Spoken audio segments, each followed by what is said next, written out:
Hey everyone, welcome back for another deep dive. It's great to be back. Today we're going to be looking at a word that you might heard before. Mm-hmm. It's factotum. Yeah. And I mean, you hear that and you kind of get a sense of what it means, right? It's kind of like a jack of all trades. Like a handyman, right? Someone Yeah. who can fix anything. Exactly. But we're going to go a little deeper than that. Absolutely. We're going to kind of look at like the history of the word and what it really means to be a factotum in any era. Yeah, and I think what's really interesting about this word is that it's not just a job title. Yeah. It's really like a way of approaching the world, a certain mindset. Yeah, for sure. And our source defines a factotum as someone hired to do a variety of jobs. Mm-hmm. Someone who has many responsibilities, a jack of all trades. Yeah.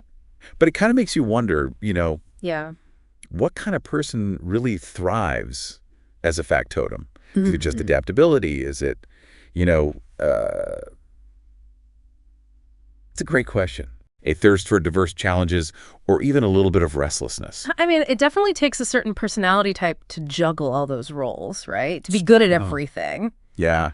That's not easy. No, it's not. Right. No, not at all. And it makes you think about, like historically, like who have been factotums? Oh, yeah. I mean, I'm thinking of Leonardo da Vinci. Oh, absolutely. Painter, sculptor, inventor, scientist. The ultimate Renaissance man. Exactly. Right. He was the definition of a factotum. Yeah. And it wasn't just that he was skilled in all these different areas, but he seemed to like crave that constant interplay of disciplines. Yeah. He was never satisfied with just one thing. Right. Always pushing the boundaries. Always exploring, always learning. Exactly. And it makes you wonder, though, right?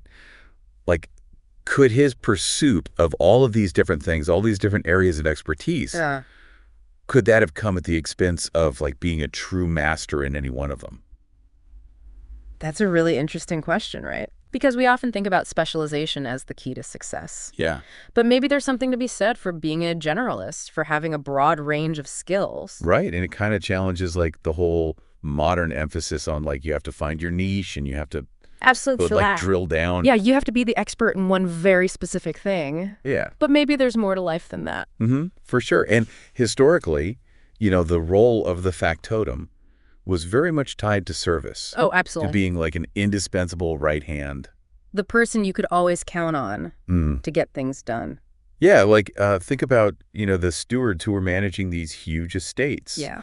Or, personal assistants to like really powerful people. Right. Handling everything from the mundane to the really complex. Exactly. And those roles. Yeah. They often required a really, really deep understanding of human nature. Right? Oh, for sure. You had to have a knack for diplomacy. You had to be able to anticipate needs and be like an ever reliable problem solver. You had to be able to read people, understand their motivations, Yeah. and know how to navigate those complex relationships. Okay. So how do you think that the idea of the factotum has like evolved, in today's world? that's a good question. What do you think? Well, I think in some ways it's become even more relevant. Okay. Think about startup founders. Yeah. They have to be able to do everything. They're coding, Their marketing they're fundraising. and managing teams. Right. It's incredible. Yeah. And what about like freelancers?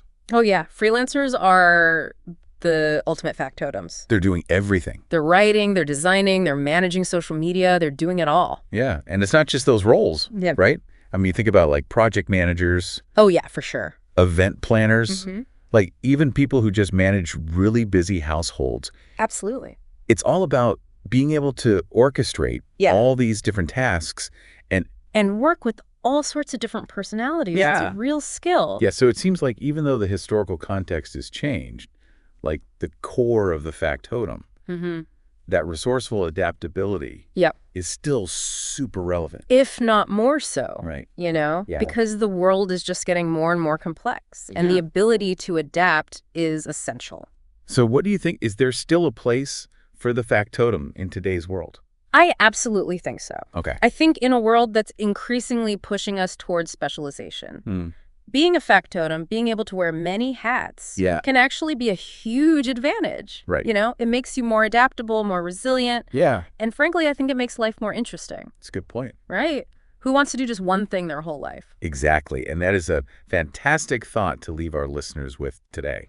Hopefully it gives them something to think about. For sure. Thanks for joining us for this deep dive into the world of the factotum. It was my pleasure. We hope you enjoyed it, and until next time.